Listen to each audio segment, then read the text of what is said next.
Hey,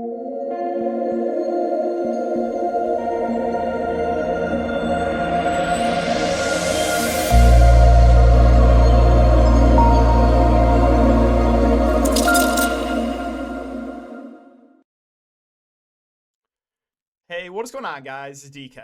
Back at you with another video here to break down the 3-game NBA playoff slate on Thursday. If you're a first-time viewer, welcome to my channel. Again, I make content for Draftkings, for Prize Picks, and for NBA Top Shot.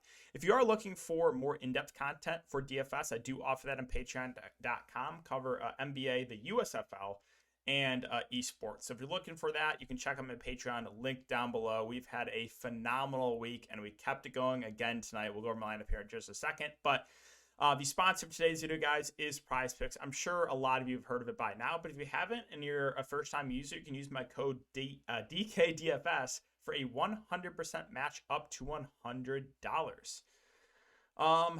And that is linked also down below. All right, so also, again, if you guys do enjoy these YouTube videos, just make sure to hit the like button, subscribe, hit the notification bell. Check out my Prize Picks content as well. I'll have a video up after this. All right, so let's go over my lineup here from tonight. So once again, a really, really good night. A nice 5X night for myself, keeping the hot streak going. And it feels good. It feels good to not have any, random bad luck, random injuries, ejection, even though we did have an injury last night. Did have an injury to a low on Booker last night. Still cash in tournaments with that, but that would have been a 4 or 5X night if Booker didn't get injured. But for majority, again, for the most part, we've been avoiding the bad luck, and we've just been absolutely smashing. So, what I talked about on Patreon was obviously I like the mid-range build. So, at core of Smart, Van Fleet, Horford, and Vucevic. Vucevic was an absolute smash. Horford was going to smash. He was in massive foul trouble, then fouled out.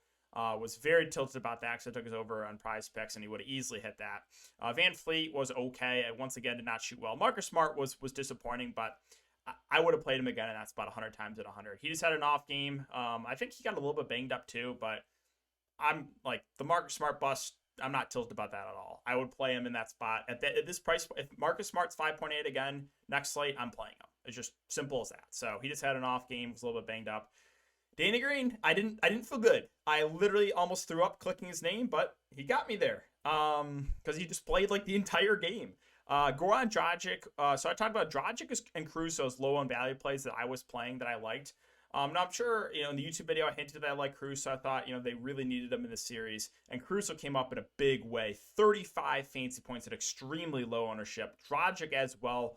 I think Dragic had like 20 in the first half. Didn't do much in the second half.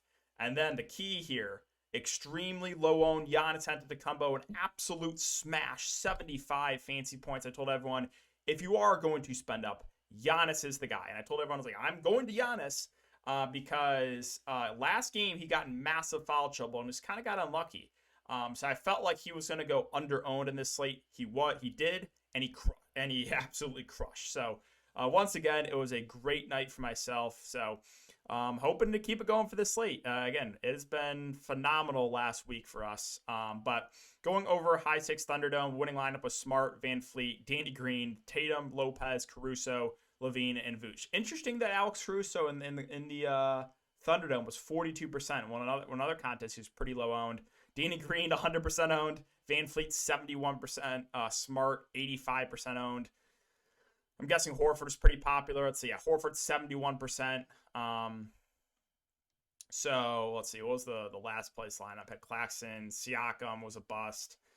Kyrie was a massive bust. But yeah, so that is it for the look back, guys. Hope you guys were able to cash. And let's talk about this 3-game slate. We'll start off with Memphis and Minnesota. So this is the game of the 3 games in the slate that I think has the highest ceiling. There's going to be very little defense played in this game. Last game was a blowout. To be honest, I got lucky fading that game last game. Besides Brandon Clark, he was the only one I played. I full stacked the Suns and the Pelicans, and luckily the game blew out for me. But if this game is competitive, I think it is the game that has the highest ceiling. So starting with John Morant, 9.8K, we should get close to 40 minutes from him. He went to locker room for a bit. It was a thigh, but I guess he's fine. Not even on the injury report. So I think Ja, if you have the salary, makes her a good spend up. Now, the mid-range guys are just basically the same. I'm going to say the same thing. Jaren Jackson Jr. is probably going to get an early foul trouble. Desmond Bane and Brooks just kind of look okay. I will say, if this game stays competitive, at least one of those guys is going to have a pretty good game of Jaren Jackson, Bane, and Brooks. Probably your safest is Bane just because he can contribute in a lot of different ways, or Brooks is kind of score independent, and Triple J's is always in foul trouble. But I would not be shocked at all if this game's competitive, at least one of those guys can have a really good game for their salary. Now, Steven Adams, don't play Steven Adams. He's basically out of the rotation. Barely played last game. You never know. He could still start, but I am not confident at all in his minutes. I don't think it's something I want to mess with here. Now, the tricky part is you would think, okay, with Adams barely playing, it's just plug and play Brandon Clark. Not so much. They actually went to Xavier Tillman first off the bench in the second half over Brandon Clark because of how well Tillman defended Cat. So a 3.5K Xavier Tillman really intrigues me here. If Memphis starts Kyle Anderson at the 4 and Triple J at the 5, that means I think Adams is getting a DNP, and then I'm more confident with Xavier Tillman's minutes. Now, if they start their normal lineup with Adams at the 5, I'm a little bit less confident. So, kind of depends on the starting lineup, but Tillman did defend Cat really well, and he might have earned a spot in the rotation for next game. So, obviously there's risk with Tillman. There's still a chance he doesn't play, but if I had to guess right now, I would lean towards Tillman is in the rotation and does get minutes trying to defend Karl-Anthony Towns. And then Brandon Clark. So I mentioned, right, if Tillman's going to play, that means a little bit less minutes for Clark. But Clark's obviously productive when he's on the court. His price did go up a bit to 4.7, so he's kind of just like a neutral play for me. Don't love it, don't hate it. Let's see. Again, I'm not really touching Adams. Kyle Anderson, so if they start smaller with Triple J, they might start slow-mo at the 4. So if he does start, he would be obviously in play for salary relief. Don't think I get to the likes of like Tillman or Tyus Jones. They're a little bit too pricey, or like Zaire Williams. So let's move on to Minnesota. Karl-Anthony Towns was massive chalk last slate, was a huge bust. I luckily avoided him. I'm fine going right back there. Could care less they got in foul trouble, had a bad game. Doesn't matter, right? That doesn't affect me at all. He is too cheap. He played 43 minutes when he was out of foul trouble 2 games ago. If we get over 40 minutes from Cat at 9.3, that is just too cheap. Now, if Anthony Edwards and D'Lo both have shown a low floor, I think they're both kind of decent options, neither priority plays. D'Lo has struggled from the field, but we know that he can bring this type of ceiling as well. And then Patrick Beverley, 5'3", I think is a safe play in the mid-range. We know we're getting out of him. He's going to play around 30 minutes. He's going to contribute in a lot of different ways. So I think he's a pretty safe play. Outside of Beverley, it's hard to trust anyone in this rotation. So Beasley, his minutes went down a bit at 4.4. Previous, though, to that, he had been playing around 30 minutes. He's playable in tournaments. McDaniels and Vanderbilt have been splitting the 4 minutes. Now, Vanderbilt's minutes, he barely played last game. He only played 9 minutes. McDaniels played a little bit more. I think of the two now, I would lean McDaniels. I think there's, more opportunity for him to play minutes in the series. So I would rather take the shot at McDaniels over Vanderbilt because it seems like Minnesota doesn't want to play Vanderbilt. For some reason, they have the dust of Taurean Prince playing minutes. I guess in a large field tournament, you can consider him. But yeah, outside of like Beverley, D'Lo, Edwards, Cat, I really don't know what's going to happen in this rotation. So, those guys are all, a few of those guys are playable, but more so for tournaments. Now, Dallas, obviously, this strictly depends on Luka. If Luka plays, it's probably just Luka and Kleber that I would consider, and that's it. If Luka misses, I'm fine going right back to Brunson and Dinwiddie. I think they're still a little bit underpriced. They're not as good of plays as they were the previous 2 slates, but I think, both these guys should be a little bit above 8K. So, like, maybe low 8K range. You have Brunson at 8K, Dinwiddie at 7.3. So, if Luka misses, I still like these guys. If Luka plays, I have absolutely no interest in either. If you play either Brunson or Dinwiddie with Luka Doncic playing, in my opinion, they're the worst play in the slate. So, would have absolutely no interest in them if Luka plays. But if Luka misses, they still look good. Now, DFS and Reggie Bullock, you know what you're getting out of these guys. They're going to play like 40-plus minutes. They're probably going to show 25 fantasy points. Neither of these guys are going to do much more on the court. They're both going to stand in the corner. But, yeah, they're playable options. Now, with Kleber, as I mentioned, he is the guy that I think they want to play more in the series to spread out Utah, right? They want to stretch Gobert out. So, I mentioned Kleber is my favorite value last slate, and he absolutely went off for 41 fantasy points. Now, I still like him here at 4.6 because I don't think Dwight Powell plays big minutes in the series. I think Powell starts, but I don't think he's going to play big minutes, right? They want to stretch out Rudy Gobert. So the way to do that, you play Maxi Kleber more. So 4.6K, I think he's playable either way. If Luka plays or if Luka misses. he's really the only guy that I still like if Luka plays. And if Luka Doncic himself, if Luka plays, no limitations, I like the 10.68 price in Luka quite a bit. So obviously that is slate changing news. So we'll keep an eye on it. On the Utah side, another guy I think is very underpriced is Donovan Mitchell. For some reason, his price is just not moving. He's only 8-4. He's going to play over 40 minutes. He's played 42 and 41 minutes back-to-back games. So we know we're getting huge minutes from Mitchell. Sure, he's going to have a tough defender and Dorian Finney-Smith on him. Doesn't bother me. Don't care. That's what people said when I recommended Brandon Ingram against the Suns, right? Oh, Mikal Bridges, right? It's all about usage, really, right? There's so much switching in the NBA. Don't put too much emphasis into individual matchups. So Mitchell 8-4, I think once again stands out as a good option. Gobert, I think is a safe play. Should play big minutes. Probably gets you around 40 fantasy points. I think he's fine.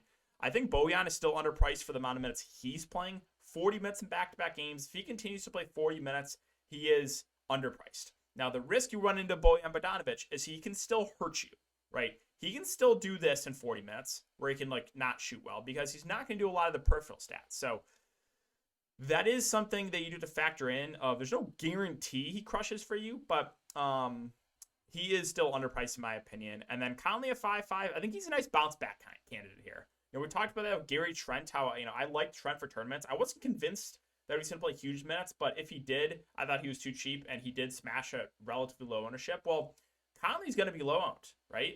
People are going, it's basically going to be the same thing like Jay Crowder, right? Crowder was massive chalk, and then because he let down everyone, no one played him. Well, Conley, I think, got a little bit of ownership last slate, and he was just awful. 0 of 7, was also in massive foul trouble. Just throw that game out the window. Who cares about that?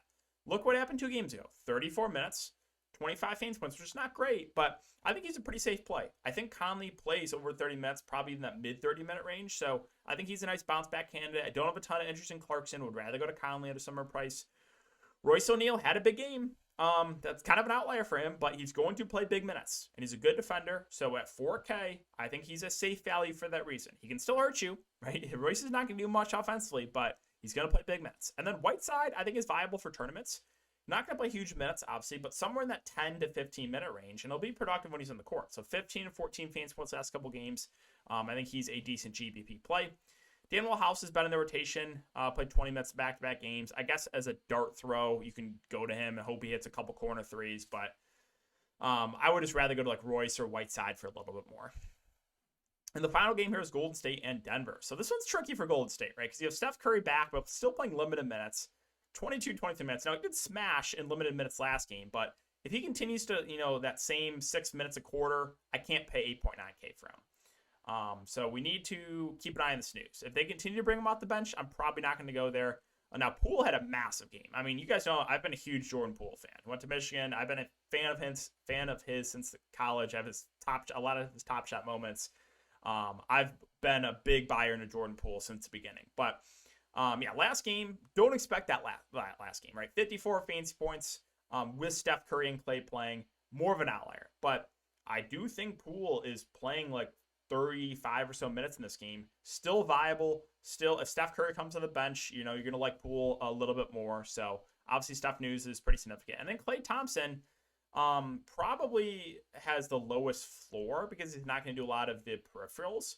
But still should play big minutes and is sub 7K. So I think Klay is definitely underpriced. Draymond, Wiggins, both more neutral plays for me. Draymond should play low 30s minutes, can contribute in a lot of different ways. Wiggins at 5'9", also should play low 30s minutes. They're both just there for me. I don't love him, don't hate him. Otto, I think you can consider him as a contrarian value play. Should play low 20s minutes, somewhere in that 20 to 25 minute range, but definitely more of a contrarian GBP play. Kuminga will not be in the rotation. You saw a little bit of Bielitsa backing up Looney. Again, in tournaments, sure, it's fine. Looney, they've really stuck to their guns if they want to go small, so I don't think I can go to Looney. Gary Payton has played a little bit off the bench. He's only 3-3. I guess, again, for salary relief, there's probably worse plays. And I'll mention Iguodala, too, because he's back. He's probably playing around 15 minutes. Sure, you can play him. You're not going to feel good, really, about any of the bench guys for Golden State. And finally, Denver. So Jokic has been quiet this series. Back-to-back blowouts, back-to-back only, 50 fantasy point games from Jokic. I think Jokic absolutely smashes this game. He got ejected last game too. I think we're in for a big, big Jokic game at home. Kind of a must-win game here. I would not be shocked if Jokic goes for 80 tomorrow. So I love Jokic at the top. It's just a question of, can you get enough salary relief plays in there that you feel good about? And I mean, to be honest, I really like Denver as a team. I think Denver is my favorite team to target on the slate right now. The mid-range guys for Denver are just underpriced. Barton, Gordon, Morris are all too cheap. Will Barton should play 35 or so minutes of competitive game. He's been, their second best offensive player so far this series. Aaron Gordon has been pretty quiet the first couple games, but he was really good down the stretch, and now he's only 5'6". I don't buy him into him only playing like mid-20s minutes. I would assume he's playing at least 30 minutes, so I think Gordon looks pretty good. And then Monte Morris is underpriced too. He should get around 30 minutes. He got an early foul trouble, picked up 2 quick ones last game, but yeah, I really, really like Denver for this 3-game slate. I'm all the starters. I love all the starters. Jokic, Barton, Gordon, Morris. Bones Highland will come off the bench. Will probably play 15 to 20 minutes in play for tournaments. Boogie Cousins, it looks like he's just going to continue to back up Jokic. So, again, he's pretty similar to Whiteside. He's probably only going to play around 10 minutes, but it'll be super productive. And it just seems like Mike Malone's stubborn in playing 10 guys. So, I still think there's an outside chance he trims down the rotation. I'm just going to continue to mention that. So if you play Boogie, you have to realize there's still a chance he gets a DNP. But if he continues to play around 10 minutes, I think he's in play for tournaments as well. Jeff Green, the other starter, it's just a gross play, right? It's kind of like a Danny Green play. But Danny Green obviously played way more minutes. You're not going to get as many minutes for Jeff Green. Jeff Green probably plays like 25 or so minutes. It's disgusting, but he's close to min price, so playable. Again, Austin Rivers, him, JaMychal Green, they're just gross values. If you want to try to mess with one of those guys, you can. I don't think it's necessary on the slate, though. So, yeah, guys, that's going to wrap it up for the video. Again, if you do enjoy, just make sure to subscribe to the channel, like the video. It does help me out a ton. Have a good night, guys, and I will see you in the next one.